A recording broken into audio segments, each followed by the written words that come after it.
کٹی ہوئی مچھلی زندہ ہو کر پانی میں چلی گئی تو موسیٰ علیہ السلام نے کیا بولا یہ بات سن کر؟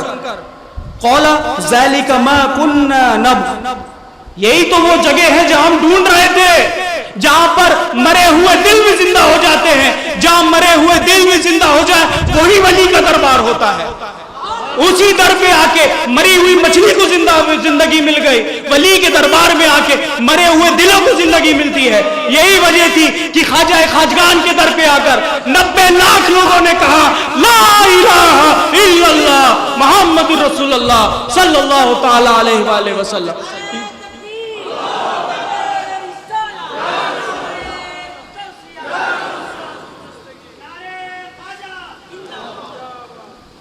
تو ولی کے در پہ مردہ دل بھی زندہ ہو جاتے ہیں اللہ کی رحمتوں سے۔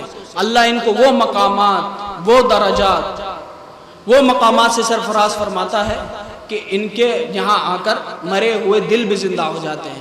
اللہ ان کو زندگیاں بخشتا ہے، حیات جاوید میں لے کے جاتا ہے، اور ان کے در ہدایت ہوتے ہیں۔ آج بھی بارگاہ غریب، آج بھی وہ جو گیا سو گیا، آج بھی بارگاہ غریب نواز سلطان الہند میں آ کر کئی لوگ کلمہ پڑھتے ہیں، اسلام کی دعوت قبول کرتے ہیں، صرف یہ فیضان غریب نواز ہے۔ غوث اعظم کے در پہ آ کر ہدایت یافتہ ہوتے ہیں، اپنے باطلانہ عقیدوں سے رجوع کرتے ہیں، حق پر ثابت ہوتے ہیں۔ یہ فیضان غوث اعظم ہے۔ آپ تم سلطان العارفین کی بارگاہ میں بیٹھے ہو، یہاں آ کر تم محسوس کرو گے کہ تمہارے مردہ دل زندہ ہوتے ہیں، اور پھر لا الہ الا اللہ کی پکار تمہارے دلوں میں بچ جاتی ہے۔ پھر تمہارے دلوں میں گویا کہ جیسے کوئی انقلاب آ گیا ہو اللہ کے ذکر کا، اللہ کی رحمتوں کا۔ یہ خاصہ ہے اللہ کے ولیوں کے دربار کا۔ اپنے دلوں کو ولیوں سے مت توڑو، جس دن ولیوں سے توڑو گے تو دنیا سے اس طرح جڑ جاؤ گے کہ آخرت کو بھول جاؤ گے، کیونکہ اللہ نے اپنے پیارے حبیب کو فرمایا اے حبیب وَاصْبِرْ نَفْسَكَ مَعَ الَّذِينَ يَدْعُونَ رَبَّهُمْ بِالْغَدَاةِ وَالْعَشِيِّ، اے محبوب اپنی نفس کو، یعنی ذکر مصطفیٰ کی طرف ہے، حکم ہم سب کو ہے، حکم ہم سب کو ہے۔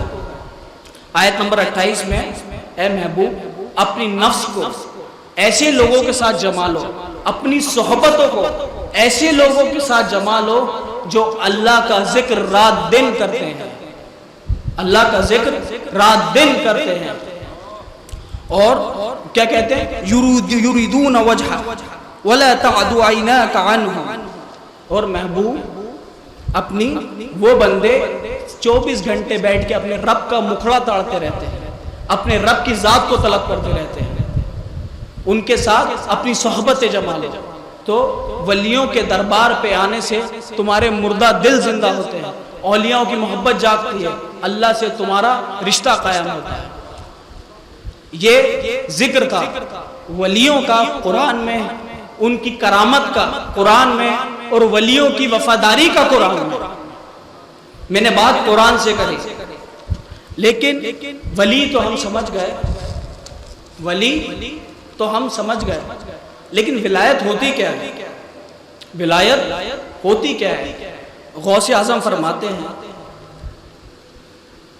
ولایت کی مثال اس طرح ہے، ولایت کی مثال اس طرح ہے کہ بندہ جیسے مردہ ہوتا ہے نا، مردہ جب اس کو غسل دیا جاتا ہے، جب اس کو غسل دیا جاتا ہے تو مردے کو، مردہ اپنے آپ کو اس دھونے والے کے حوالے کر دیتا ہے کہ جس طرح چاہے تو مجھے دھو، جس طرح چاہے تو مجھے صاف کر، جس طرح چاہے تو مجھے الٹ یا پلٹ۔ یہ خاصہ ہوتا ہے۔ اس طرح ولی بھی اپنی پوری زندگی، اپنا سب کچھ اللہ عز و جل کے سپرد کر دیتا ہے۔ اس کی مثال مسند امام احمد بن حنبل کی روایت ہے، جب حضرت ابو بکر صدیق رضی اللہ تعالی عنہ مجلس مصطفیٰ میں بیٹھے تھے، اور ایک شخص کھڑا ہو کے حضرت ابو بکر صدیق کو برا بلا کہنے لگا۔ اس اثنا کے اندر مسند احمد بن حنبل کی روایت آپ کو بیان کر رہا ہوں، اس دوران جب وہ حضرت ابو بکر صدیق کو بلا اور برا کہہ رہا تھا نا، حضرت ابو بکر صدیق خاموش تھے، اور رسول خدا بیٹھے بیٹھے ہنس رہے تھے۔ کیا کر رہے تھے؟ ہنس رہے تھے۔ کیا کر رہے تھے؟ ہنس رہے تھے۔ اور ابو بکر صدیق رسول خدا کو دیکھ رہے ہیں، ہنس رہے ہیں۔ بہت دیر تک حضرت ابو بکر صدیق سنتے رہے۔ اس کے بعد انہوں نے کھڑے ہو کر ایک جواب دیا۔ کیا کہا؟ ایک جواب دیا بس۔ اتنی دیر میں رسول خدا نے ہنسنا بند کر دیا اور اب اٹھ کے چلے گئے۔ تو حضرت ابو بکر صدیق کے دل میں خیال آیا، کیا کہیں رسول خدا کو میرا یہ جواب دینا برا تو نہیں لگا؟ کیا کہیں رسول خدا کو میرا یہ جواب دینا برا تو نہیں لگا؟ یہ خیال لے کر آپ بارگاہ مصطفیٰ میں حاضر ہوئے اور عرض کیا، یا رسول اللہ، جب تک وہ مجھے بھلا برا کہہ رہا تھا آپ ہنس رہے تھے، جب وہ اٹھ کے چلا گیا، جب میں نے اس کو کچھ کہا تو آپ وہاں سے تشریف لے کر دوسری جگہ آ گئے، آپ نے اس مجلس کو چھوڑ دیا۔ یہ ولایت کا معنی بتا رہا ہوں کیونکہ اس امت کے اندر سب سے پہلی صف جو ولایت کی مستحق ہے وہ صحابہ اکرام کی جماعت ہے۔ سب سے پہلے ولی اس امت کے اندر گزرے تو وہ صحابہ اکرام ہیں۔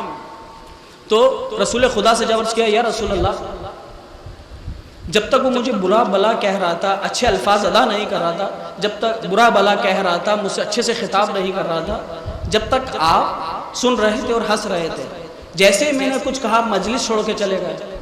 تو رسول خدا نے فرمایا، اے ابو بکر، بات وہ نہیں ہے جو تم سوچ رہا ہو، بات یہ ہے، غوث اعظم کا معنی بتا رہا ہوں کہ بندہ اپنا سب کچھ اللہ کی راہ میں چھوڑ دیتا ہے، پھر اللہ اس کی جگہ جواب دیتا ہے۔ سنیے، تو رسول خدا نے بولا، اے ابو بکر، جب تک تم خاموش تھے میں دیکھ رہا تھا تمہارے پیچھے فرشتے کھڑے ہو کے اس کو جواب دے رہے ہیں، اور ان فرشتوں کا جواب سن کر میں ہنس رہا تھا۔ جب تم بولے تو وہ فرشتے چلے گئے۔ تو یہ بات اب حضرت غوث اعظم پیران پیر نے بتائی ہے کہ جب بندہ اپنی نفس کو، اپنی جان کو اللہ عز و جل کے سپرد کر دیتا ہے تو اللہ اس کا حامی و ناصر ہو کر، جب کوئی اس سے دشمنی کرتا ہے تو اللہ نے جب ہی کہا کہ جب کوئی میرے ولی سے دشمن کرتا ہے تو میں اس سے دشمنی کا اعلان کرتا ہوں۔ اس لیے ابو بکر کو برا کہنے والوں کو جواب ابو بکر نہیں دے رہے تھے، وہ فرشتے دے رہے تھے جو اللہ نے بھیجے تھے، یہ کہہ کر یہ میرے ولی، میرے محبوب ابو بکر کو کہہ رہا ہے، اے فرشتوں، جب تک وہ بولتے رہے اس سے بہترین جواب تم دیتے رہنا، اس کا حامی و ناصر میں ہوں، کیونکہ یہ میرے مصطفیٰ کا وفادار ہے، جو میرے مصطفیٰ کا وفادار ہے وہ میرا ہے، اس کی کفالت، اس کی ذمہ داری میری ذمہ داری ہے۔ یہ مسند احمد بن حنبل کی حدیث ہے، جب بندہ اپنا سب کچھ اللہ کے حوالے کر دیتا ہے تو اللہ قرآن میں فرماتا ہے وَهُوَ يَتَوَلَّى الصَّالِحِينَ، وہ اپنے نیک بندوں کی کفالت، سیاست پھر اللہ اپنے ہاتھ میں لے لیتا ہے۔ ان کے دشمنوں کا دشمن اللہ ہو جاتا ہے، ان کے دوستوں کا دشمن، ان کے دوستوں کا دوست اللہ ہو جاتا ہے، ان کے محبت کرنے والوں کا سے محبت اللہ کرنے لگ جاتا ہے، ان کی راہوں میں قربان ہونے والوں پہ اللہ ان کے درجات بلند کر دیتا ہے۔ قرآن میں اللہ نے فرمایا وَهُوَ يَتَوَلَّى الصَّالِحِينَ، تو نیک بندوں سے، ولیوں سے محبت کرنے والوں کا انعام اللہ کی جانب سے آتا ہے۔ آپ اگر ولی سے محبت کرتے ہیں تو اس کا انعام بھی تمہیں اللہ دے گا، کیونکہ وہ جس کا دوست ہے، ولی اللہ کا دوست ہوتا ہے، ولی اللہ کا دوست ہوتا ہے۔ جب کوئی دوست کو برا کہتا ہے نا تو حمایت میں لڑنے کے لیے بھی دوست ہی آتا ہے۔ تو اس لیے رسول خدا کی حدیث ہے، جس نے میرے ولی سے دشمنی رکھی، حدیث قدسی ہے، جس نے میرے ولی سے دشمنی رکھی، اللہ کہتا ہے اس کا دشمن اسے اعلان جنگ میں کرتا ہے۔ تو اس کے بعد غوث اعظم فرماتے ہیں ولی کا مطلب یہ ہے کن مع اللہ بلا خلق، کن مع اللہ بلا خلق، کن مع الخلق بلا نفس۔ اے اللہ کے بندو، ولایت کا معنی صرف اتنا ہے کہ جب تم اللہ کے ساتھ ہو تو دنیا تمہارے ساتھ نہ ہو، جب تم اللہ کے ساتھ ہو تو دنیا تمہارے ساتھ نہ ہو، اور جب تم دنیا کے ساتھ ہو تو تمہاری خواہشات تمہارے ساتھ نہ ہو، تمہاری نفس تمہارے ساتھ نہ ہو۔ یعنی جب اللہ کے نزدیک عبادت کرنے کھڑے ہو تو رسول خدا کی یہ حدیث ہے اعبد اللہ کأنک تراہ فإن لم تکن تراہ کأنہ یراک، جب تم اللہ کی عبادت کرو تو اس طرح کرو گویا کہ اللہ تمہیں دیکھ رہا ہے، اور اگر اس طرح نہ ہو سکے تو اس طرح اللہ کی عبادت کرو گویا کہ اللہ کو تم دیکھ رہے ہو۔ یہ غوث پاک کا ولایت کا معنی ہے. اور جب یہ بندہ اس مقام پہ پہنچ جاتا ہے تو اللہ اس ولی کی، جب ہم کہتے ہیں نا کہ غوث پاک ہمیں یہاں سے سن رہا ہے، غوث پاک ہماری باتوں کو سن رہا ہے، غوث پاک ہماری فریاد سن رہا ہے، غوث پاک ہماری التجائیں سن رہا ہے، غوث پاک ہماری مرادیں سن رہا ہے، غوث پاک ہمارے معروضے سن رہا ہے، غوث پاک ہماری خواہشات سن رہا ہے، تو یہ ہم اپنی من گھڑت باتیں نہیں کہتے. رسول خدا نے فرمایا ہے جب بندہ اپنی عبادتوں سے ما یزال عبدی یتقرب الی بالنوافل حتی احبہ فاذا احببته كنت سمعه الذي يسمع به وبصره الذي يبصر به ويده الذي يبطش بها ورجله التي يمشي بها. تو اللہ فرماتا ہے جب کوئی بندہ اپنی عبادتوں سے، نیک عمل سے، نوافل عبادت سے میرے قریب ہو جاتا ہے تو میں اس کا کان بن جاتا ہوں جس سے وہ سنتا ہے. اس کا میں کان بن جاتا ہوں جس سے، یہ اللہ کہہ رہا ہے، میں اس کا کان بن جاتا ہوں جس سے وہ سنتا ہے. یہ بخاری شریف کی حدیث آپ کو بیان کر رہا ہوں میں، اور اس کو ابن حبان نے بھی روایت کرا ہے، لیکن جن کو بخاری کا بخار ہے ان کے لیے یہی کافی ہے. جن میں ان کے کان بن جاتا ہوں جس سے وہ سنتا ہے، میں ان کی آنکھیں بن جاتا ہوں جس سے وہ دیکھتا ہے، میں پیر بن جاتا ہوں جس سے میرا ولی چلتا ہے، میں اس کے ہاتھ بن جاتا ہوں جس سے وہ کچھ پکڑتا ہے. اگر آج غوث اعظم ہماری بات سن رہا ہے تو وہ اپنی مرضی سے نہیں سن رہا ہے، اللہ انہیں سنا رہا ہے. اور غوث پاک ہمیں دیکھ رہا ہے، اپنی مرضی سے نہیں دیکھ رہا ہے، اللہ انہیں دکھا رہا ہے. اگر غوث پاک اور غریب نواز اپنی ہماری حاجت روائی کے لیے ہمارے پکارتے ہی آ جاتے ہیں تو اپنی مرضی سے نہیں آتے، اللہ انہیں بھجاتا ہے، جا میں تیرا ہاتھ ہوں، پیر ہوں، میں نے تجھے قوت دی ہے، جا کے اس کی مشکل کشائی فرما دے، دستگیری فرما دے، حاجت روائی فرما دے، اس کے بیڑے پار فرما دے. یہ ہے عقیدہ، اور یہ عقیدہ اہل سنت ہم نے اپنے من سے نہیں گڑا، ہمیں یہ سب قرآن اور حدیث سے ملا ہے. اگر لوگ کہتے ہیں کہ غوث اعظم عرش کو دیکھتے تھے، لوح محفوظ کو دیکھتے تھے، ہم نے صحاباؤں میں تو ایسا کوئی نہیں سنا. ہم نے بولیے صحاباؤں میں تو ایسا کوئی نہیں سنا، کہتے ہیں نا لوگ.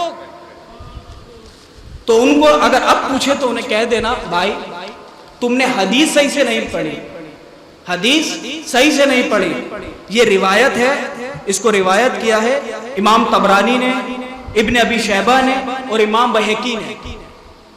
3 کی مستند کتابوں کے حوالے دے کے آپ کو بیان کر رہا ہوں. رسول پاک کے ایک صحابہ تھے. کون تھے؟ صحابہ رضی اللہ تعالیٰ عنہ. ان کا نام تھا حارث بن مالک الانصاری رضی اللہ تعالیٰ عنہ. کیا نام تھا؟ حارث بن مالک الانصاری ان کا نام تھا. وہ فرماتے ہیں انہ مر برسول اللہ صلی اللہ علیہ وسلم، وہ رسول پاک کے پاس سے گزرے. رسول پاک بیٹھے تھے، صبح کا وقت تھا، پاس سے گزرے تو رسول پاک نے ان کو دیکھا. ان کے چہرہ کچھ بدلا بدلا نظر آیا. ان کا چہرہ کچھ بدلا ہوا تھا، جیسا روز دیکھتے تھے ویسا نہیں تھا، کچھ حالات میں تبدیلی تھی. رسول اللہ نے پوچھا کیف اصبحت یا حارث، اے حارث تو نے صبح کیسے کری؟ میں نے تو کبھی تجھے اس حال میں دیکھا نہیں، تجھے آج جس صبح دیکھ رہا ہوں تو اس حال میں نہیں دیکھ رہا ہوں جس حال میں دیکھا کرتا ہوں. تو آپ نے فرمایا قال اصبحت، کون فرما رہا ہے؟ حضرت حارث جو صحابی رسول ہے. قال اصبحت مؤمنا حقا، میں نے تو صبح یعنی جب میں اٹھا ہوں یعنی اب میری زندگی ایک سچے مومن کی طرح ہو گئی ہے. کیا فرمایا؟ سچے مومن کی طرح میری زندگی ہو گئی ہے یا رسول اللہ. تو رسول اللہ نے بولا قال، رسول اللہ نے فرمایا صلی اللہ علیہ وسلم انظر ما تقول، اے حارث تمہیں پتہ بھی ہے تم کیا کہہ رہے ہو؟ تم اپنے ہوش میں ہو؟ تم کیا کہہ رہے ہو؟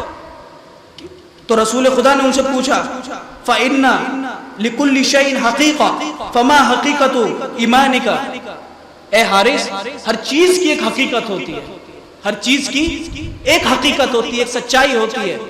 تیرے ایمان کی کیا سچائی ہے؟ صحابی رسول سے رسول اللہ پوچھ رہا ہے تیرے ایمان کی کیا سچائی ہے؟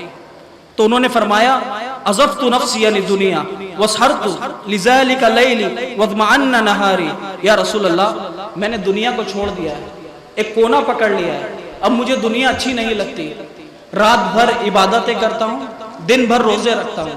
حضرت حارث بن مالک الانصاری فرما رہا ہے دن بھر روزے رکھتا ہوں، رات بھر عبادت کرتا ہوں، راتوں کو سو نہیں پاتا، اور میرا حال تو ایسا ہو گیا اب مجھ پہ قابو ہی نہیں ہے، راتوں کو نمازیں پڑھنے سے، دن کو روزہ پڑھنے سے. صحابی رسول کیا فرما رہا ہے؟ میرا یہ حال ہو گیا میں زمین میں بیٹھے بیٹھے اللہ کا عرش دیکھ رہا ہوں.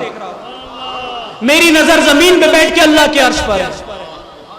یہ صحابی رسول ہے. میں بیٹھے بیٹھے زمین پر اللہ کا عرش دیکھ رہا ہوں. کیا فرماتے ہیں؟ انا کأنی انظر الی اہل جنہ یتزاورون فیہا، اور میں جنت والوں کو دیکھ رہا ہوں کہ آپس میں ایک دوسرے کو مل رہے ہیں، گلے مل رہے ہیں. صحابی رسول زمین میں بیٹھ کے جنت کے نظارے کر رہے ہیں. صحابی رسول زمین میں بیٹھ کے عرش کا نظارہ کر رہے ہیں. صحابی رسول زمین میں بیٹھ کے آسمانوں کے نظارے کر رہے ہیں. اور آگے بول رہے ہیں اور میں جہنم والوں کو دیکھ رہا ہوں. کأننی انظر الی اہل النار یتداغون، اور میں جہنم والوں کو دیکھ رہا ہوں کہ جہنم میں چلا رہے ہیں، چیخ پکار ہو رہی ہے. اللہ کے رسول کے صحابی جو کہتے ہیں نا صحابہ نے تو یہ مقامات حاصل نہیں کرے، صحاباؤں کو تو یہ سب نہیں ہوا، تو انہیں کہہ دینا شاید آپ نے حارث بن مالک انصاری کے معاملات نہیں پڑھے. یہ روایت ہی پھر سے بتا دو، اس کو روایت کیا ہے امام طبرانی نے، ابن شیبہ نے اور بہقی نے. یہ معاملات ہیں اللہ کے ولیوں کے، صحابہ کرام کے. تو جو عقیدہ ہمارے بزرگواروں کے لیے، ہمارے غوث اعظم کے لیے، ہمارے خواجہ اعظم کے لیے اور امت کے تمام ولی اللہ کے لیے رکھتے ہیں، یہ ہم نے نہیں گڑھا، یہ ہم نے اللہ کے رسول کے صحابہ کرام، تابعین، اتباع تابعین سے سیکھا ہے. یہ چیزیں ہماری من گھڑت نہیں ہیں، یہ قصے کہانیاں نہیں ہیں، یہ سب ہمارے آبا و اجداد نے، ہمارے بزرگوار نے ہمیں تواتراً روایت فرمایا ہے. چونکہ میں نے ولایت کیا ہے اس کو سمجھانے کی آپ کو کوشش کری، اور کرامت کیا ہے قرآن کے اندر یہ آپ کو بتانے کی کوشش کری، اور اللہ کے ولیوں کا کیا مقام ہے، اللہ کے ولی کے غلاموں کا کیا مقام ہے، اس پہ بھی روشنی ڈالنے کی کوشش کری. صحاباؤں کے اندر صحاباؤں کے کیا مقامات تھے، وہ بیٹھے بیٹھے زمین کے اوپر عرش کی زیارتیں کرتے تھے، اس کا بھی میں نے تمہیں علم بتایا. انشاءاللہ جیسا کہ ہم سب کو روشن ہے، آج فاتح یزدہم ہے، 11ویں شریف کی فاتح ہے، غوث اعظم کا دن ہے. تو آج کا جو موضوع ہے انشاءاللہ اس پہ ہم منتقل ہوتے ہیں، اور موضوع کرامت معاملات غوث اعظم کی زندگی آپ نے کئی بار، ہزارہ بار آپ نے سنی ہے، کرامتیں سنی ہیں. لیکن آج جو میرا ٹاپک رہے گا، میرا موضوع رہے گا، وہ صرف اتنا ہی رہے گا کہ غوث اعظم کے معاملات، ان کے درجات، صرف قرآن سے اور 11ویں کی برکت. یہ دن جو 11ویں شریف کا ہے، اس کی قرآن میں کیا اہمیت ہے؟ کبھی سنا کوئی 11ویں قرآن سے بتا رہا؟ میں صرف 11ویں کی بات قرآن سے کروں گا کہ لفظ 11، کیونکہ جو قرآن نازل ہوا ہے یہ رسول خدا پہ نازل ہوا، جس طرح نازل ہوا اس طرح ہمارے تک پہنچا. اگر کوئی سورت، کوئی آیت کسی ٹاپک پر ہے، کسی مقام پر ہے، کوئی سورت کا نمبر 11واں ہے تو وہ رسول پاک نے ہمیں اسی طرح دیا. کوئی آیت کا نمبر 11واں ہے، 12واں ہے، 13واں ہے تو رسول خدا سے ہمیں اسی طرح ملا. غوث اعظم کی ولادت پاک 471 ہجری امام ذہبی کے قول کے مطابق جیلان نام کے شہر میں ہوئی، جس کو اہل عرب کوئی زبان میں جیلی کہتے ہیں، کوئی کیلان کہتے ہیں، لیکن معتبر اور صحیح جیلان ہے جو ایران کے اندر ہے. 471 ہجری 1 رمضان کو. 470 کا بھی قول ہے لیکن ہم 471 پہ متفق کرتے ہیں. اور آپ کا وصال یعنی دنیا سے وفات، انتقال، قول غوث اعظم کی وفات کے، انتقال کے، دنیا سے پردہ فرمانے کے 9 ربیع الثانی بھی ہے، 11 بھی ہے، 14 بھی ہے، 17 بھی ہے، اور ایک قول 22 ربیع الرجب کا بھی ہے. لیکن ہم 11 کو معتبر مان کے ترجیح دیتے ہیں. اگر ہم 471 غور فرمائیے، 471 غوث اعظم کی ولادت جب مانتے ہیں اور 491 491 غوث اعظم کا وصال مانتے ہیں تو کل 90 سال ہوتے ہیں. کتنے 90 سال. حضرت غور فرمائیے، 90 سال ہوتے ہیں. اور قرآن میں الگ الگ مشتقات کے ساتھ لفظ ولایت 90 بار آیا ہے. قرآن میں لفظ ولایت الگ مشتقات، کئی ولی، کئی اولیاء، کئی ولایت 90 بار آیا ہے. اور غوث اعظم کی عمر بھی 90 سال تھی. اب اس 90 میں سے 20 بار لفظ ولایت، لفظ ولی اللہ نے اپنی طرف منسوب کیا ہے. کس کی طرف؟ اللہ کی طرف، اور حضور غریب نواز خواجہ عثمان ہارونی کے ساتھ صحبت میں 20 سال رہے تھے۔ یہ راز، یہ اشارے تو اللہ جاننے والا ہے، اللہ نے کیوں 90 بار کیا آپ اللہ سے پوچھو، ہم نے تو جانا مانا اور تمہیں سنا دیا۔ یہ اشارات ہے، یہ کوئی شرعی دلیل نہیں ہے، لیکن اشارات سے ہی درجات اور مرتبے طے کیے جاتے ہیں۔ 90 بار قرآن میں ولایت کا ذکر آیا، اور غوث اعظم کی عمر بھی 90 سال تھی۔ اور آج کا موضوع کیونکہ 11ویں شریف ہے، غوث اعظم کی بات ہے، تو انشاءاللہ عز و جل آپ نسب سے والد محترم کی طرف سے آپ کے والد محترم کا نام ابو صالح موسیٰ الحسنی تھا، آپ والد محترم کی جناب سے حسنی سید تھے، اور والدہ محترمہ کا نام ام خیر فاطمہ رضی اللہ تعالیٰ عنہم جمیعا حسینی سید تھی، تو والدہ محترمہ کی جانب سے اب حسینی سید تھے۔ آپ کے والد حسنی تھے، والدہ حسینی تھی، جس کے والد حسنی اور والدہ حسینی ہوتے ہیں وہ نجم الطرفین ہوتے ہیں، دونوں طرف سے ستارے ہیں، دونوں طرف کے نور غوث اعظم میں آ کے جمع ہو گئے۔ یہ خاصہ ہے غوث اعظم کا۔ آپ کی جب ولادت ہوئی پہلے ہی دن، قبر آپ کو ولادت بتائے، ولادت کا مطلب ہوتا ہے پیدا ہونا، برتھ ڈے، ولادت کا مطلب ہوتا ہے برتھ ڈے، پیدا ہونا۔ جس دن آپ پیدا ہوئے اس وقت روزے کا دن تھا، پہلا رمضان تھا۔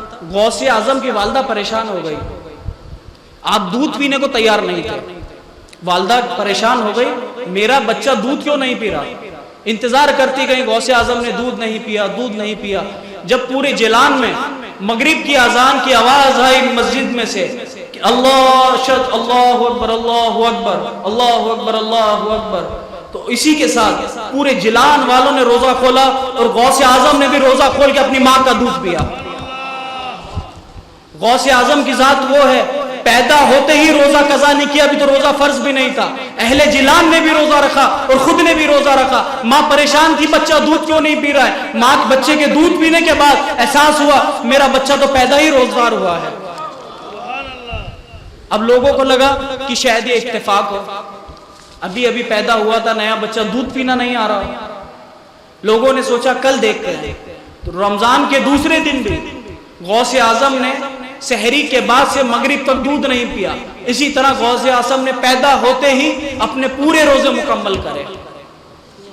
یہ ہے اولیاء کرام کی ذات، پیدا ہوتے ہی اپنے معاملات ظاہر کرنے لگ گئے کہ ہم کس گھرانے سے ہیں اور ہم کہاں سے بھیجے گئے ہیں۔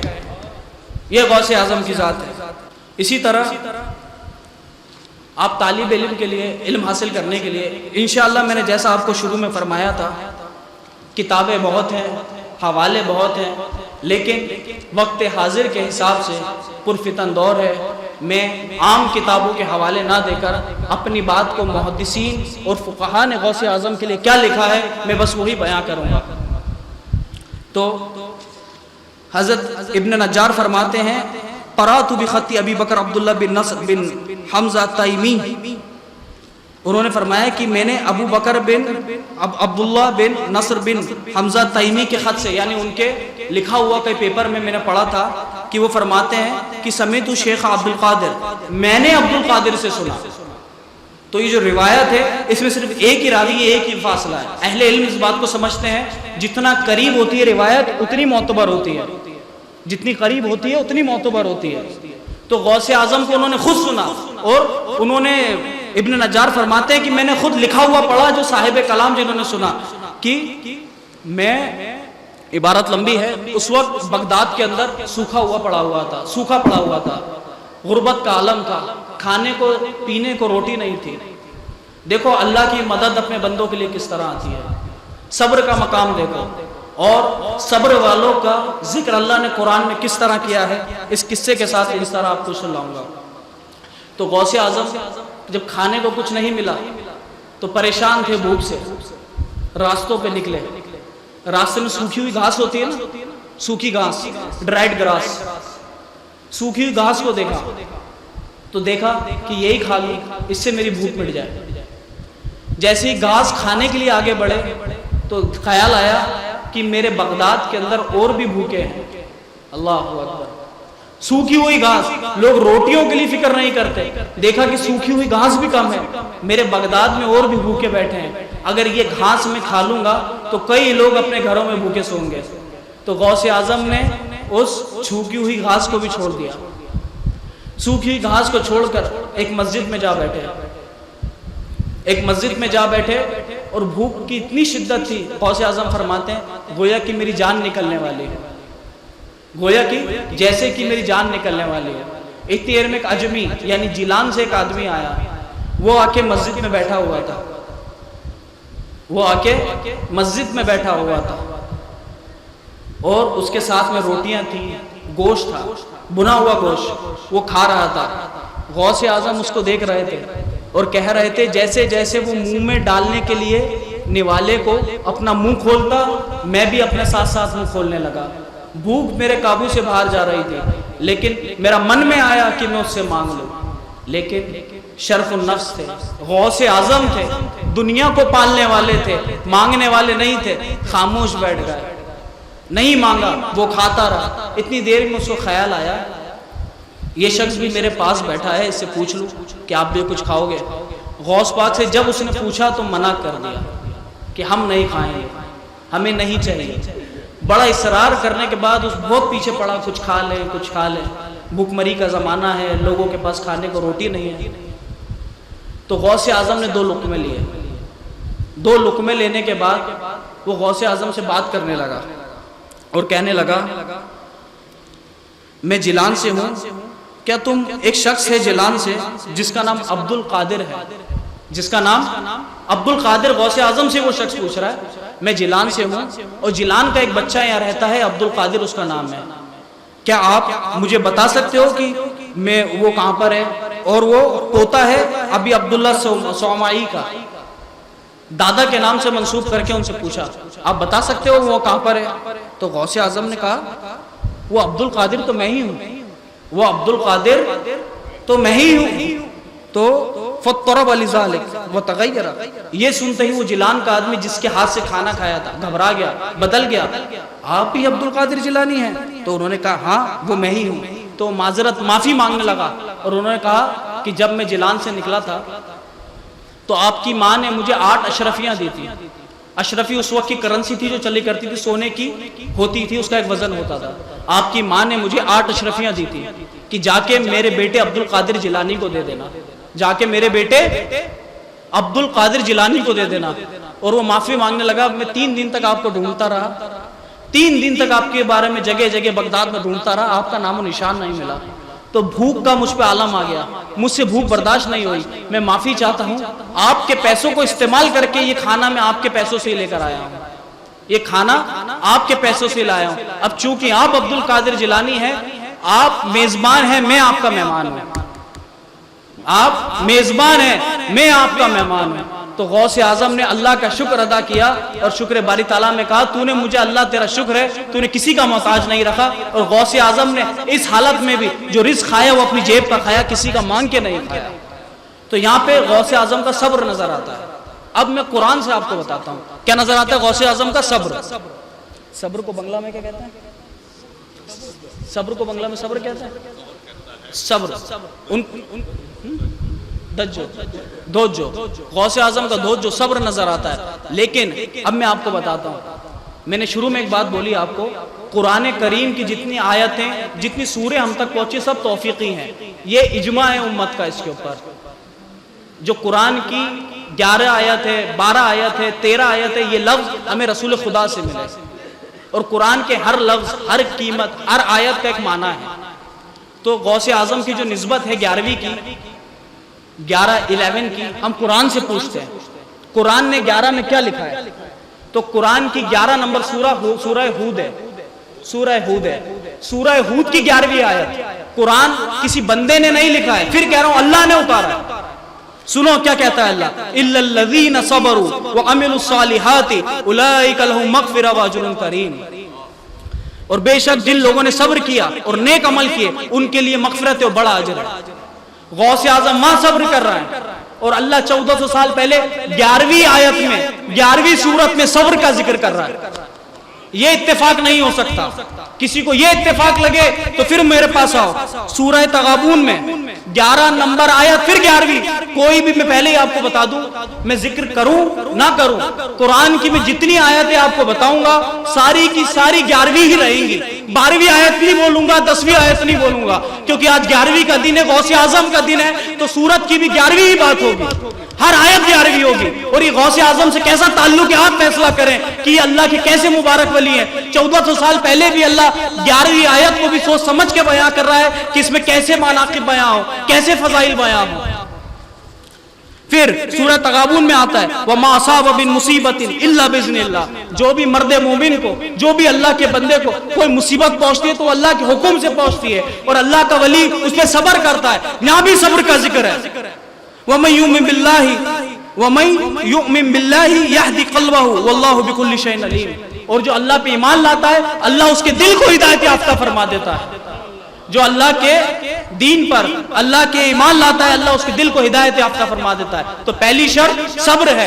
غوث اعظم کا صبر تھا کہ ان کو اس مقام پہ پہنچایا اللہ نے ان کے صبر کی وجہ سے، ان کے مقامات کی وجہ سے. یہ سورہ تغابن کی آیت نمبر 11 ہے. میں نے کہا نا 11 سے ہٹ کے بات نہیں کروں گا. اور اللہ فرماتا ہے سورہ کہف میں، اور اللہ جسے ہدایت دیتا ہے مَن يَهْدِ اللَّهُ فَهُوَ الْمُهْتَدِ وَمَن يُضْلِلْهُ فَلَن تَجِدَ لَهُ وَلِيًّا مُرْشِدًا. اللہ جس کو ہدایت دیتا ہے، اللہ جس کو ہدایت دیتا ہے اس کو ہدایت یافتہ کر دیتا ہے.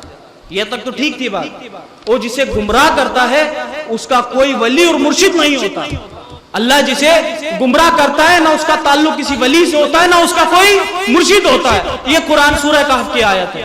تو یہاں پہ بھی اللہ نے 11ویں سورت میں 11ویں آیت میں سورہ تغابن کی فرمایا جو مصیبت مرد مومن کو پہنچتی ہے. اس مصیبت کو غوث اعظم کی مصیبت کے ساتھ تصور کریے کہ اللہ نے 11ویں آیت میں ہی فرمایا ہے. جو بھوکے پھرے لیکن کسی کے آگے ہاتھ نہیں پھیلایا، کیونکہ وہ جانتے تھے جو بھی آج میرا حالات ہے یہ اللہ کی مرضی ہے. ہم نے ہماری نفسوں کو اللہ کے آگے سپورٹ کر دیا. اللہ چاہے تو جلا دے، اللہ چاہے تو بگاڑ دے، اللہ چاہے تو زندہ کر دے، اللہ چاہے تو موت دے دے. جو کچھ ہمارے نصیب میں سب اللہ کا لکھا ہے. یہ ایمان غوث اعظم تھا. یہ بھی 11ویں آیت ہے. یہ بھی کسی کو اتفاق لگے تو آگے سنو. لفظ 11 قرآن کے اندر، جیسا میں نے شروع میں آپ کو بتایا، دیکھیے غور کریے. میں نے آپ کو کہا تھا شروع میں کوئی جوشیلے بیان کرنے یہاں نہیں آیا ہوں، میں کرامتیں سنانے آپ کو نہیں آیا ہوں. کرامتیں آپ سنتے رہتے ہیں، قصے کہانی آپ سنتے رہتے ہیں، لیکن میں بات وہ کرنے آیا ہوں جب کسی کے سامنے پیش کرو تو وہ جواب نہ دے پائے تمہاری بات کا. ہم نے فرمایا نا کہ غوث اعظم کا وصال 11ویں کو ہوا، 11 ربیع الثانی کو. ایک اور اتفاق سنو، اگر کسی کو اتفاق لگے تو، کسی کو اتفاق لگے تو، کسی کو لگے کہ یہ ایسی ہو گیا ہوگا، اتفاقاً قرآن میں آیت آ گئی ہوگی، تو اللہ فرما رہا ہے قُلْ يَتَوَفَّاكُمْ مَلَكُ الْمَوْتِ الَّذِي وَكَّلَ بِكُمْ ثُمَّ إِلَىٰ رَبِّكُمْ تُرْجَعُونَ. یہ سورہ سجدہ کی آیت نمبر کون سی ہے؟ آیت نمبر کون سی ہے؟ 11. میں نے کہا میں کوئی بھی آیت 11 کے علاوہ نہیں لاؤں گا. غوث اعظم کا وصال 11ویں تاریخ کو ہوا، اور اس آیت کے اندر بھی اللہ کیا ذکر کر رہا ہے؟ محبوب فرماؤ تمہیں جو موت دیتا ہے، تمہاری جو روح قبض کرتا ہے وہ ملک الموت ہے. وصال تمہاری موت ملک الموت لے کے آتا ہے. یہ سورہ سجدہ کی آیت نمبر 11 میں ہے، اور غوث اعظم کا وصال بھی 11 تاریخ کو ہوا. ہم بھی پھر 11 کی بات کر رہے ہیں. یہ بھی اتفاق ہو سکتا ہے. پھر سنو، پھر اللہ نے یہی چیز سورہ منافقون کے اندر آیت نمبر 11 میں فرمائی لَن يُؤَخِّرَ اللَّهُ نَفْسًا إِذَا جَاءَ أَجَلُهَا وَاللَّهُ خَبِيرٌ بِمَا تَعْمَلُونَ. جب کسی کا وقت مقرر، جب کسی کا وقت آ جاتا ہے، جب اس کو اللہ کے پاس جانا ہوتا ہے، اس کا انتقال کا وقت آ جاتا ہے، تو اللہ اس میں تاخیر نہیں کرتا. اس کو مقررہ وقت پہ ہی اپنی موت کے اوپر ملک الموت کو لبیک کہنا ہوتا ہے. پھر یہ آیت نمبر 11 ہے. اس سے پہلے جو میں نے فرمائی وہ بھی آیت نمبر 11 ہے. غوث اعظم کا وصال بھی 11 ہے، اور اس 11 کے اندر اللہ نے صرف وصال بندے کی بات کری ہے کہ بندے کا وصال کس طرح ہوتا ہے، کون س طرح ملک الموت اس کو لے کے جاتا ہے، اور کس طرح جب اس کا وقت آ جاتا ہے تو وقت کبھی ٹلتا نہیں ہے. یہ اللہ اپنی کتاب میں بات کر رہا ہے. 11 اگر کوئی آیت ہے تو مفسرین سے پوچھو. اللہ نے 11 کو 11 بھی ذکر کیا تو اس کی حکمت اللہ کے پاس ہے. اللہ ہی جانتا ہے اس کا مقصد کیا ہے. ہم اس پہ دعویٰ نہیں کر سکتے، لیکن ہر بار 11 پہ غوث اعظم کا وصال 11 پہ، یہ آیت بھی 11ویں ہے. پھر اس کے بعد آپ کو بتاؤں، غوث اعظم کا پیر مرشد کا نام حماد دباس تھا. آپ مراقبے میں بیٹھے ہوئے تھے، مراقبے میں بیٹھے بیٹھے ایک تاجر آیا، بزنس مین، وہ بھی آپ کا ماننے والا، آپ کا مرید تھا. اس نے آ کے پوچھا میں بزنس کے لیے جانا چاہتا ہوں، تجارت کے لیے، مطلب بزنس کے لیے پہلے ایک شہر سے دوسرے شہر سامان خرید کے بیچنے جایا کرتے تھے. تو پیر و مرشد نے مراقبہ کیا اور فرمایا کہ تم اس بزنس میں مت جاؤ، اس تجارت کے لیے مت جاؤ، تمہیں نقصان ہوا. انہوں نے دیکھا کہ اس شخص کو قتل کر دیا جائے گا، اس کا جتنا بھی مال ہے سب لوٹ لیا جائے گا، لوٹ کے اس کو قتل کر دیا جائے گا. تو حضرت حماد دباس نے فرمایا تم مت جاؤ رضی اللہ تعالیٰ عنہ، تمہارے ساتھ ایسا ایسا ہوگا. لیکن آج کل کی عوام ہے، پیر کے منع کرنے کے بعد بھی جو ارادہ کر لیا جانا ہے تو جانا ہے، پیر اجازت دے یا نہیں دے وہ تو فارمیلٹی ہو گئی. لیکن یہ اس وقت کے لوگ تھے، جب اجازت لے کے نکلے دل مانا نہیں، نکلتے ہی باہر غوث اعظم دکھ گئے. اندر سے اجازت لے کے آئے اور ان کے پیر و مرشد نے مراقبہ کر کے دیکھا کہ تم قتل کر دیے جاؤ گے، تم مار دیے جاؤ گے. نکل کے دیکھا تو غوث اعظم دکھ گئے. غوث اعظم کو دیکھا، انہوں نے کہا بہانہ اچھا ہے، ان سے اجازت لے لوں، شاید اجازت مل گئے. ان کا کہا تو اللہ بھی نہیں ٹالتا، ان کا کہا تو اللہ بھی نہیں ٹالتا. جیسے غوث اعظم باہر دکھے، ان سے پوچھا فلاں فلاں مسئلہ ہے، میں تجارت کے لیے جانا چاہتا ہوں. غوث اعظم نے کہا جاؤ جاؤ. ان کو خیر مشغول تھے، کہہ دیا جاؤ جاؤ. جب بزنس کے لیے واپس آئے تو لاکھوں لاکھوں روپے کا فائدہ ہوا، لاکھوں لاکھوں روپے کا فائدہ ہوا. اور آ کے اپنے پیر مرشد کے بارگاہ میں نذرانہ پیش کیا اور بولا یہ وہ بزنس کے لیے میں جس کے لیے میں گیا تھا، یہ اس کا منافع ہے، میں آپ کی بارگاہ میں ہدیہ دینا چاہتا ہوں. تو پیر و مرشد نے بولا جو میں نے تجھے بتایا تھا کہ تو قتل کر دیا جائے گا، جو قتل کر دیا جائے گا، یہ تیری تقدیر تھی، یہ تیری تقدیر تھی. جب تو نے غوث سے پوچھا، عبد القادر جیلانی سے پوچھا میں جاؤں، غوث اعظم نے اجازت دی جا، اور تیری تقدیر پلٹ گئی، وہ تیری قضا تھی. غوث اعظم کی دعا سے جو منافع تھا وہ نفع میں بدل گیا، جو غربت تھی وہ پیسہ والا ہونے میں غنا میں بدل گئی، اور جو موت تھی وہ زندگی میں بدل گئی. یہ ہے اللہ کے ولیوں کی عنایت کردہ، ان کی بات اللہ کبھی رد نہیں کرتا، جس طرح ایک سچا دوست اپنے سے دوست کی بات رد نہیں کرتا. اب اس کا تعلق سورہ فاطر سے سنو، اس میں بھی آیت نمبر 11 ہے، آیت نمبر 11. یہ بھی اتفاق نہیں ہو سکتا. اللہ یہاں پہ کیا بیان فرما رہا ہے؟ اللہ فرما رہا ہے وَمَا يُعَمَّرُ مِن مُعَمَّرٍ وَلَا يَنْقَصُ مِنْ عُمُرِهِ إِلَّا فِي كِتَابٍ. اور کسی شخص کی عمر، جو عمر بڑھانا چاہتے ہیں یعنی اور لمبی زندگی جئیں، بڑھانا چاہتے ہیں، ان کی عمر نہیں بڑھتی ہے نہ گھٹتی ہے، لیکن یہ سب مقرر شدہ اللہ کے نزدیک ہے. جو چیزیں اللہ مقرر کر دیتا ہے، اس آیت سے اشارہ کر رہا ہے کہ اپنے ولیوں کے کہنے پہ ان کی تقدیریں بھی پلٹ دیتا ہے، ان کے کہنے سے ان کو زندگیاں عطا کر دیتا ہے، ان کے کہنے سے ان کے نصیب میں اولاد نہیں ہوتی تو اولادیں عطا کر دیتا ہے، ان کی زندگی میں رزق نہیں ہوتا تو رزق عطا کر دیتا ہے. اللہ کہتا ہے تم میرے دوست ہو، میں تمہاری نہیں مانوں گا تو کس کی مانوں گا؟ تم سے میں نے محبت کری ہے، جس سے محبت کری اس کی نہیں مانی تو کس کی مانی؟ سبحان اللہ. یہ اللہ کے ولیوں کا مقام ہے. یہ بھی آیت نمبر 11 ہے، جس کے اندر اللہ تقدیر کی بات کرتا ہے کہ جو کوئی پیدا جو کچھ کرتا ہے وہ سب اللہ کے علم میں ہے. جو کسی کی عمر نہ بڑھتی ہے نہ گھٹتی ہے وہ اللہ کے علم میں. اللہ اپنے علم کی بات کہہ رہا ہے کہ جو لوح محفوظ پہ لکھ دیا یہ سب اللہ کے علم میں. یہ بھی آیت نمبر 11 پہ ہے کہ اگر میرا اللہ کا ولی کہے تو میں اس کے لیے ان کی تقدیریں بھی پلٹ دیتا ہوں. رسول خدا کی حدیث ہے تقدیریں دعاؤں سے پلٹتی ہیں. جب ہماری دعاؤں سے تقدیریں پلٹ سکتی ہیں اور غوث اعظم ہمارے ہاتھ میں آ کے دعائیں کریں، ہمارے حق میں مناجاتیں کریں، تو اللہ کیوں نہ کر قبول کروائے گا؟ ان کی دعائیں رد ہوتی ہیں؟ رسول خدا کسی کے لیے دعا کریں وہ رد ہوگی؟ کوئی صحابی کسی کے لیے دعا کرے رد ہوگی؟ جب دوستی ایسی ہو تو رد ہونے کا سوال نہیں اٹھتا. جو لوگ ایمان لائے وہ تقوی اختیار کیا، جو لوگ ایمان لائے وہ تقوی اختیار کیا. تو تقوی کی بنا پہ یہ 9 آیتیں ایسی ہیں قرآن کے اندر. 11 نمبر کی سورہ یاسین میں، زمر میں، اطلاق میں، اور سورہ صف میں، سورہ انسان میں، سورہ بروج میں، پھر سورہ قمر میں. یہ ساری آیتیں ایسی ہیں 11 نمبر کی جو صرف ولایت کا ذکر کرتی ہیں، ولایت کی بات کرتی ہیں. آیت نمبر 11 ہے 11ویں کی نسبت سے. 11ویں شریف آج ہے، 11ویں کی نسبت سے یہ ساری آیتیں ولایت کا ذکر کرتی ہیں. جیسے قل انی امرت ان اعبد اللہ مخلصا لہ الدین، غوث پاک نے فرمایا کہ کن مع اللہ بدون الخلق، اللہ کے ساتھ مخلص ہو کے ہو جاؤ. یہ آیت بھی یہ کہہ رہی ہے اے رسول بول دو کہ مجھے حکم ہوا ہے کہ میں اللہ کی عبادت مخلص ہو کے کروں. یہ ولایت کی سیڑھی ہے جو غوث اعظم نے فرمائی. اور 11واں نمبر پہ اللہ بھی یہ فرما رہا ہے سورہ زمر میں.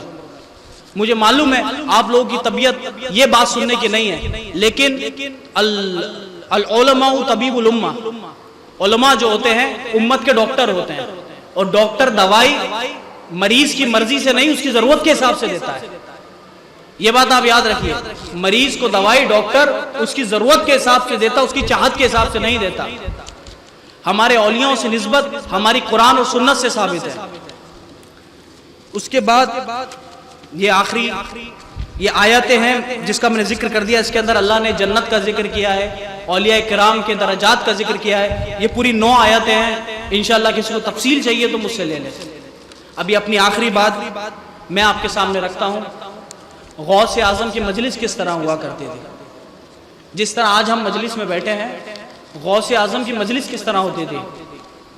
امام حجر اسقلانی محدث ہیں، شارح بخاری، امام حجر اسقلانی نے کتاب لکھی مناقب عبد القادر جیلانی غوث اعظم کے اوپر. اس کے اندر انہوں نے فرمایا جیسے ابھی یہ مائک ہے تو میری آواز دور تک جا رہی ہے نا. اگر یہ مائک ہٹا دوں تو میری آواز آئے گی.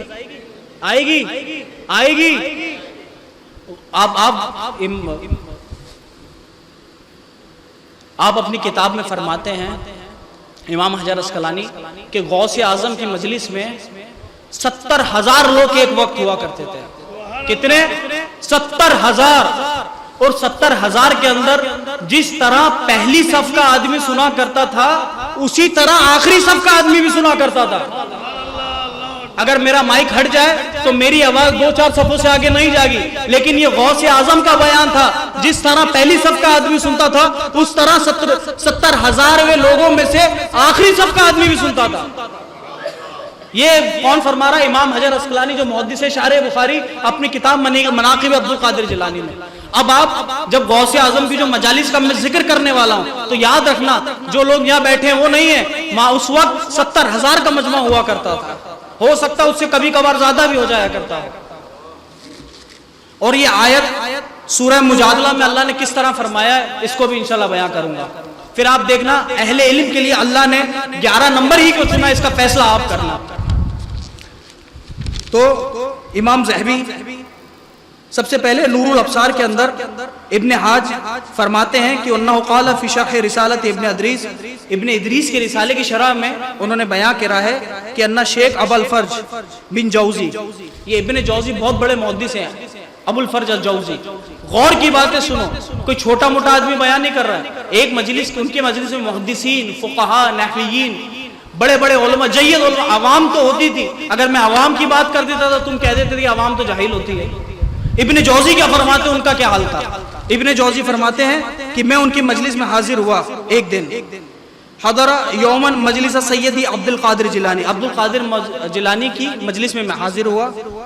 ففسر شیخ عبد القادر آیتا وذکر فیہا وجوہا. تو عبد القادر جیلانی رضی اللہ تعالیٰ عنہ غوث اعظم اس وقت تفسیر قرآن فرما رہے تھے، قرآن کی ایک آیت کی تفسیر فرما رہے تھے. تو لوگ بیٹھ کے سن رہے تھے. ابن جوزی جو محدث ہے بہت بڑے، ان کا کیا حال ہوا غوث اعظم کی مجلس میں آ کے دیکھو. وہ فرما رہے ہیں اس وقت غوث اعظم ایک آیت کی تفسیر فرما رہے تھے. تفسیر فرماتے فرماتے انہوں نے، اور میرے جانب شیخ ایک آدمی بیٹھا تھا، میرے جانب ایک آدمی بیٹھا تھا. ابن جوزی کہہ رہا ہے جو محدث ہوتا ہے وہ مفسر بھی تھے، محدث بھی تھے اور مفسر بھی تھے.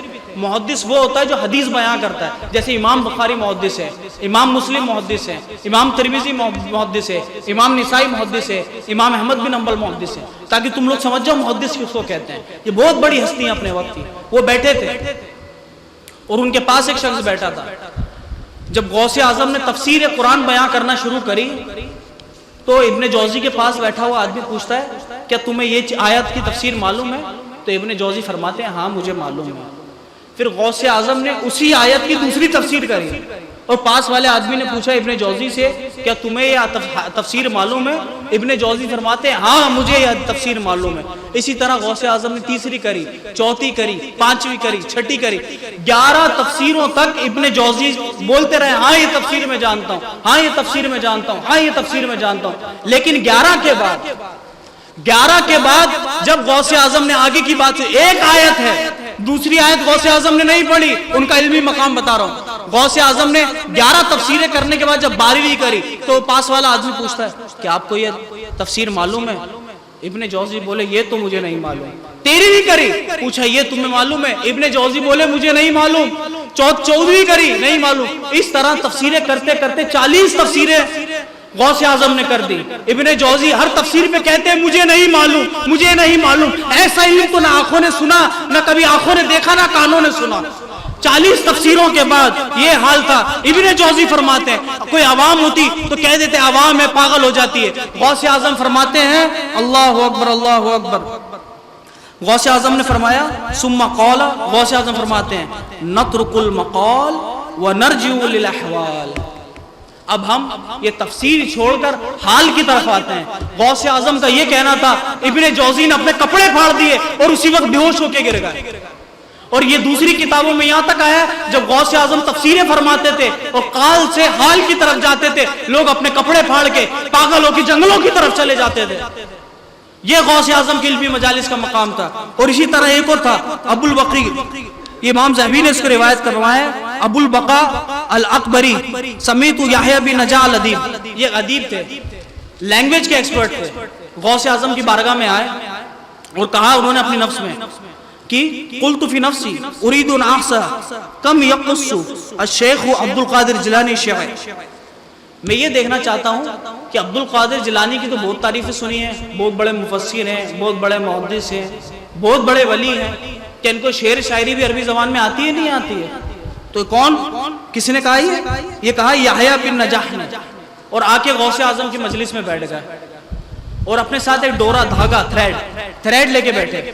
غوث اعظم 70,000 کا مجمع ہے، سنو، اور یہ کہتے ہیں کہ میں آخری میں بیٹھا تھا۔ 70,000 کی جو پہلی صف، آخری صف میں بیٹھے تھے۔ آخری صف میں بیٹھے وہ دیکھ رہے تھے غوث اعظم کیا شعر بیاں کرتے ہیں۔ ہر ایک شعر پہ انہوں نے اس دھاگے کو اپنے کپڑوں کے اندر چھپا لیا، اور دھاگے سے جب غوث اعظم شعر بولتے گانٹھ لگا لیتے، جب غوث اعظم شعر بولتے تو اس میں گانٹھ لگا لیتے، گاٹھی لگاتے رہے۔ غوث اعظم نے 70,000 لوگوں کے مجمع میں، مجھے نہیں معلوم کون کہاں بیٹھا ہے، کس کے چہرے پہ کیا لکھا ہے، کس کے دل میں کیا ہے، غوث اعظم نے 70,000 کے مجمع میں آخری صف میں بیٹھے ہوئے آدمی کو بولا ہم یہاں کھڑے ہو کر گاٹھے کھول رہے ہیں اور تم وہاں بیٹھے گاٹھے لگا رہے ہو۔ یہ دل کے حال غوث اعظم، جب وہ بیٹھے گاٹھے لگا رہا تھا، غوث اعظم نے بولا ہم یہاں بیٹھے گاٹھے کھول رہے ہیں اور تم وہاں گاٹھے لگا رہا ہو، ہم لوگوں کے دلوں کے حال صاف کرنا ہے، تم اپنے دل کے حال بگاڑ رہا ہو، ہم لوگوں کے درجات بلند کر رہے ہیں، تم اپنے درجات کم کر رہا ہو، ہماری بارگاہ سے آ کے کوئی مایوس نہیں چاہتا، جو تجھے چاہیے بول میں وہ بن کے دکھاؤں گا۔ یہ ہے غوث اعظم۔ اس کے بعد اسی طرح ایک اور ادیب، اس وقت کے لوگوں کو بھی اپنے علم کا بخار تھا، آج کے لوگوں کو بھی اپنا علم کا بخار ہے، ولی کی بارگاہ میں جا کے وہ سارا بخار اتر جاتا ہے۔ ایک اور کو یہی بخار چڑھا تھا جن کا نام تھا کنت شاب اقرا ناو واسمو ناس، محمد بن خشاب النحوی۔ محمد بن خشاب نحوی، اس کو بھی ابن نجار روایت فرما رہا ہے، اور یہ امام ذہبی کی کتاب سیر الاعلام والنبلاء کی روایت ہے۔ وہ فرما رہا ہے کہ میں جوان تھا، میں نحو، یعنی نحو کہتے ہیں عربک گرامر کو نحو کہتے ہیں۔ ایک عام طور پہ اگر آپ سمجھنا چاہیں نحو ہوتی کیا ہے، اور نحو کے امام سیبوئے ہیں، امام سیبوئے سب سے بڑے امام گزرے نحو کی تاریخ میں، اور ان کی کتاب ہے الکتاب۔ اگر تم اس بات کو سمجھ لو گے تو تمہیں بات سمجھنے میں آسانی ہوگی۔ تو ابن نجار نے غوث اعظم کی بارگاہ میں جانا چاہا۔ میں نے سنا ہے کہ غوث اعظم بہت بڑے ولی ہیں، عالم ہیں، نحوی ہیں، میں بھی ذرا ان کی بارگاہ میں حاضر ہوں، دیکھوں تو صحیح، سنا بہت ہے، آج بھوکے آتے ہیں۔ تو غوث اعظم کی بارگاہ میں آ کے بیٹھا جیسے آپ لوگ بیٹھے ہیں، اپنے دل میں کہا، غوث اعظم کا جتنا نام سنا تھا ان کے کلام میں وہ بات نہیں، یہ اپنے دل میں کہا، منہ سے کچھ نہیں کہا۔ آخری صف میں تھا، غوث اعظم نے کہا اے اللہ کے بندے ہم یہ اللہ کا ذکر کر رہے ہیں، تو اللہ کے ذکر کے اوپر بندے کے کلام کو فوقیت دیتا ہے؟ اللہ کا ذکر ہے یہ کوئی بندے کا کلام نہیں جو تو دیکھنے آئے کہ ہماری گرامر کتنی اچھی ہے، ہماری یہ کتنی اچھی ہے۔ پھر غوث اعظم نے بولا ہماری غلامی پکڑ لے تیرے کو سپاہی بنا دوں گا، میری غلامی پکڑ لے دنیا میں نحو کا امام بنا دوں گا۔ غوث پاک کی غلامی کی وجہ سے پھر وہ جا کے نحو کے امام بنے۔ یہ غلامی غوث اعظم کا صدقہ ہے۔ اس کے بعد آخری بات، یہ تو اپنوں کی بات تھی، پرائی کی بات کہہ کے اپنی بات ختم کروں گا۔ اور میں نے کہا تھا نا غوث اعظم کی مجلس میں 70,000 لوگ ہوتے تھے۔ اسے امام حجر اسقلانی نے اپنی کتاب میں جو غوث اعظم پہ مناقب عبد القادر جیلانی لکھی اس میں ذکر کیا ہے۔ اور سورہ ہے، یہ آخری بات آپ کو بتا رہا ہوں، میں نے اتنے اتفاق بتائے جو 11 کوئی آیت میں نے 11ویں سے ہٹ کے نہیں بتائی آپ کو۔ یہ آخری آیت بھی 11ویں سے بتا رہا ہوں، کیا اللہ فرماتا ہے، یہ بھی اتفاق ہے کیا؟ آپ فیصلہ کرو اس کا، یہ فیصلہ میں تم پہ چھوڑتا ہوں۔ یہ سورہ مجادلہ ہے، آیت نمبر کون سی ہے؟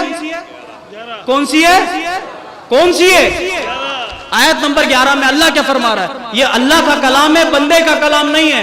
سن لو، اگر بندے کا ہوتا تو کہہ دیتے قادریوں نے چشتیوں نے لکھ کے لے کر آ گئے۔ یہ اللہ کا کلام ہے۔ اللہ مجلس کا ذکر کر رہا ہے 11ویں کے اندر کہ مجلسوں میں آؤ تو مجلس کے آداب سکھا رہا ہے اللہ کہ مجلس میں مجمع ہو تو کس طرح بیٹھنا چاہیے۔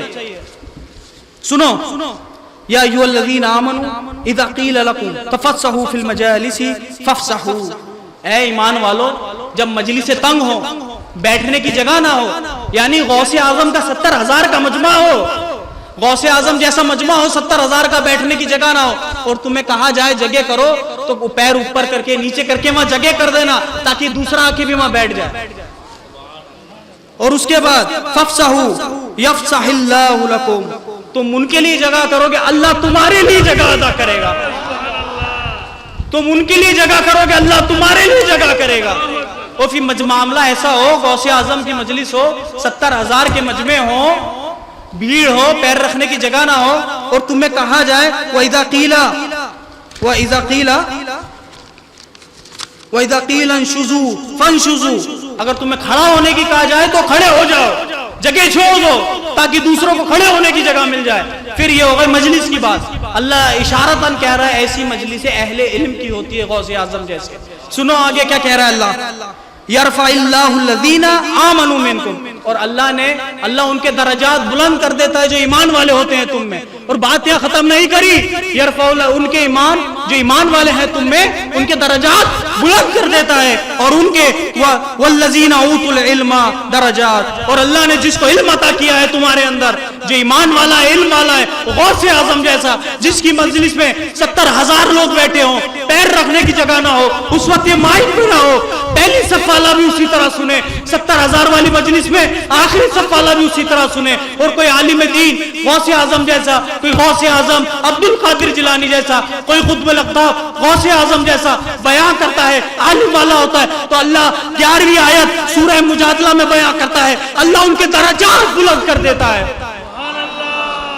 یہ قرآن ہے۔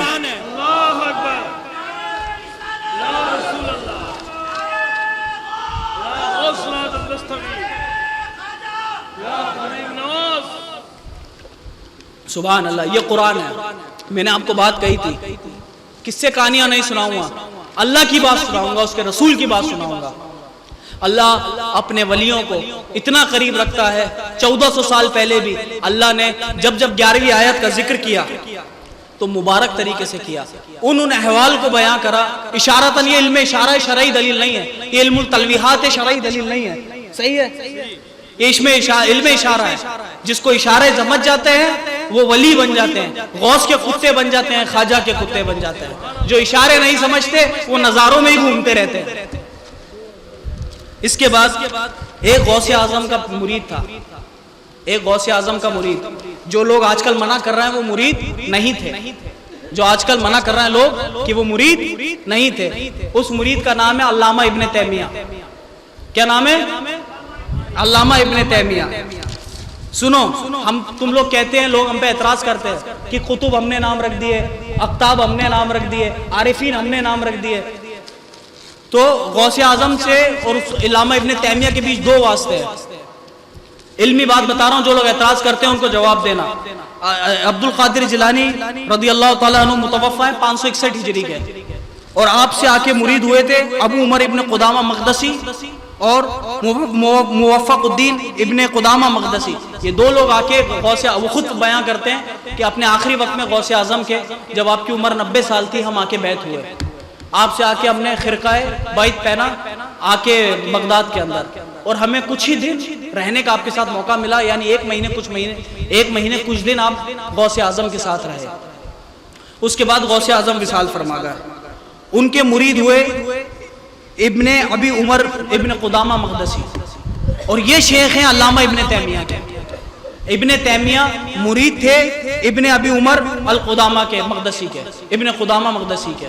تو ابن تیمیہ کا شجرہ طریقت غوث اعظم سے اور سہروردی سلسلے سے جا کے ملتا ہے، اور سب سے زیادہ جو رنگ ابن تیمیہ پہ تھا وہ غوث اعظم کا تھا، قادریت رنگ تھا. بڑی ذمہ داری سے کہہ رہا ہوں، اور یہ حوالہ میں دوں گا، میں ہوا میں بات نہیں کروں گا. اب میں جو عبارت پڑھنے جا رہا ہوں یہ کتاب ہے علامہ ابن تیمیہ کی الاستقامہ. کیا نام ہے؟ الاستقامہ. کیا نام ہے؟ یہ کتاب علامہ ابن تیمیہ کی ہے. اب ابن تیمیہ نے اپنی کتاب الاستقامہ میں جو میرے پاس ہے اس میں پیج نمبر 85 میں لکھا ہے غوث اعظم کو کس لقب سے بیان کیا گیا ہے. اور یہ کرامت جو میں غوث اعظم کی بیان کرنے والا ہوں یہ میں بیان نہیں کر رہا ہوں، علامہ ابن تیمیہ کی کتاب ہے، الفاظ بھی ان کے ہیں، سن لو.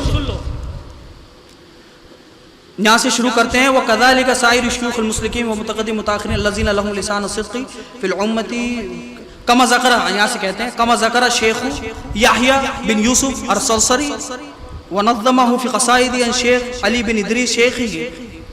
اور یہ فرماتے ہیں کہ جس طرح شیخ یحییٰ بن یوسف سرسری، یہ علامہ ابن تیمیہ کہہ رہا ہے، ونظمہ فی قصائد، اور اپنے قصیدے میں انہوں نے شیخ علی بن ادریس اپنے شیخ سے انہوں نے مروی کیا ہے کہ انہوں نے پوچھا کس سے؟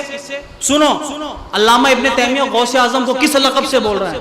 جن کو اعتراض ہوتا ہے غوث اعظم سے، سب سے بڑا لوگ جو غوث اعظم کی شان پر، عظمت پر سوال اٹھاتے ہیں، ان کے پیر و مرشد، ان کے شیخ کیا کہہ رہا ہے غوث اعظم کو سنو. جن کے راستے پر، علامہ ابن تیمیہ کے راستے پر چل کے یہ سارے معاملات پیدا کیے ان لوگوں نے. علامہ ابن تیمیہ کا غوث اعظم کے لیے کیا عقیدہ تھا سنو. وہ کہتے ہیں کہ انہ سآلا، انہوں نے پوچھا کس سے؟ قطب العارفین ابا محمد عبد القادر بن عبداللہ الجیلانی سے. قطب العارفین کے نام سے علامہ ابن تیمیہ غوث اعظم کو خطاب فرما رہا ہے. یہ قطب العارفین لوگ کہتے ہیں ہم نے دیا، ہم نہیں کہہ رہا، علامہ ابن تیمیہ نے غوث اعظم کو قطب العارفین لکھا ہے. اگر کوئی صوفی لکھ دیتا ہم انکار کر دیتے، یہ علامہ ابن تیمیہ کے الفاظ ہیں. اور آگے فرماتے ہیں میں نے قطب العارفین عبد القادر جیلانی سے پوچھا فقالا یا سیدی کنت قد عزمت علی ان اقرأ شیئا من علم الکلام وانا متردد، میں نے ارادہ کیا کہ میں علم کلام کی کوئی موفق الدین ابی محمد بن قدامہ المقدسی جو غوث اعظم کے مرید ہیں اور پیر و مرشد ہیں ایک سلسلے کے بعد ابن تیمیہ کے، اس امام سہروردی شہاب الدین سہروردی سے روایت فرماتے ہیں، انہوں نے پوچھا کہ میں علم کلام پڑھنا چاہتا تھا، تو میں نے پوچھا، میں متردد تھا، یعنی میں فیصلہ نہیں کر پا رہا تھا کون سی کتاب پڑھوں.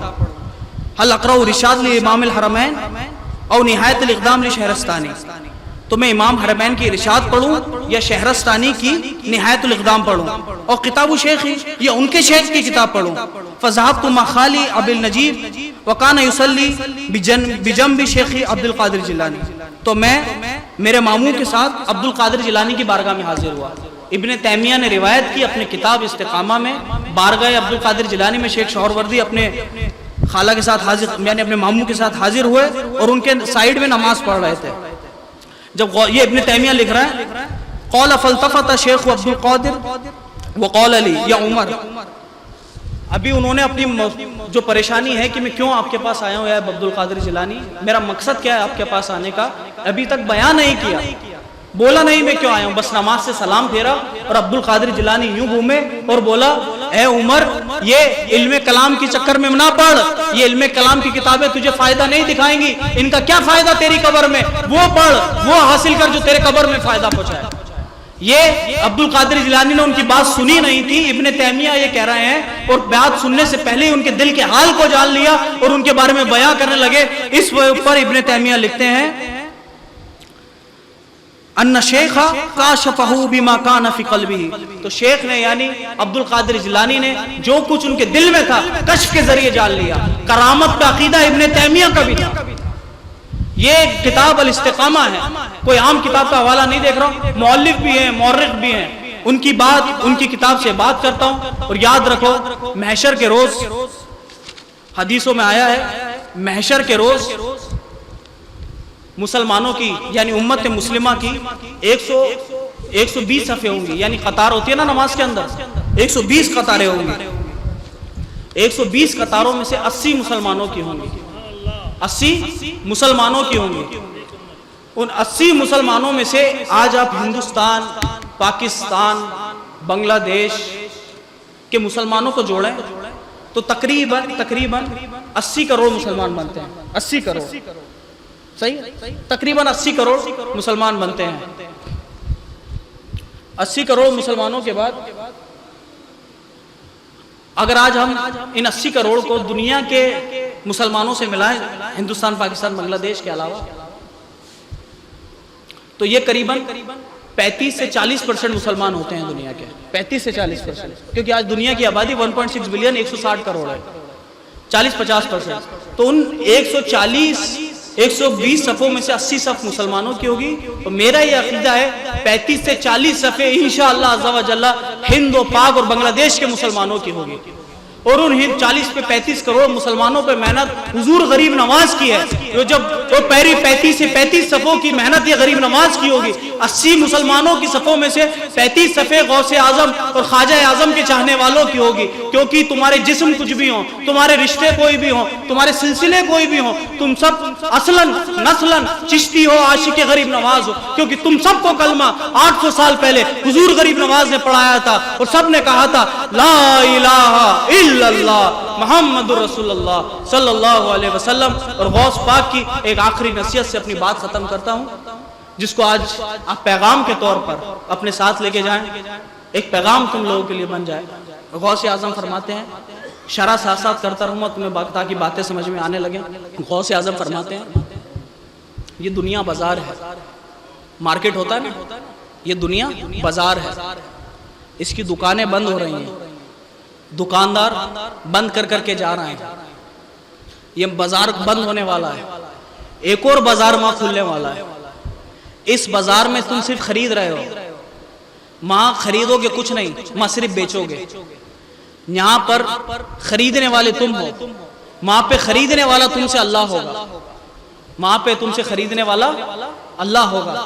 تو ایسی چیزیں خریدو اس دنیا سے جو تم اللہ کو بیچ سکو، ایسی چیزیں اس دنیا سے لے کر جاؤ جو تم اللہ کو بیچ سکو۔ اللہ تمہارے گناہ نہیں خریدے گا، اللہ تمہارے برے کام نہیں خریدے گا، اللہ تمہاری نمازیں چھوڑنا نہیں خریدے گا، اللہ تمہارے روزے رکھنا نہیں خریدے گا، روزے چھوڑنا نہیں خریدے گا۔ اللہ کو اطاعت پسند ہے، اللہ کو اپنے نبی سے محبت پسند ہے، اللہ کو نمازیں پسند ہے، اللہ کو روزے پسند ہے، اللہ کو حج پسند ہے۔ اللہ کی راہ پہ چلو، اللہ کے حکم مانو، اور جس چیز سے اللہ نے روکا ہے اس سے رکو، کیونکہ غوث اعظم خواجہ اعظم اور ان مراتب پہ، ان درجات پہ اس لیے پہنچے کیونکہ انہوں نے پوری زندگی اللہ کی اطاعت کری۔ غوث اعظم فرماتے ہیں میں نے 40 سال، کتنے سال؟ 40 سال عشاء کے وضو سے فجر کی نماز پڑھی ہے۔ یہ ان کی عبادت کے معاملات تھے۔ کوئی عاشق غوث جب تک عاشق غوث نہیں ہو سکتا، کوئی عاشق خواجہ جب تک عاشق خواجہ نہیں ہو سکتا، جب تک اللہ اور اس کے رسول کے راستے پہ نہیں چلے۔ وآخر دعوانا ان الحمد للہ رب العالمین وما علینا الا البلاغ المبین، والسلام علیکم ورحمۃ اللہ وبرکاتہ۔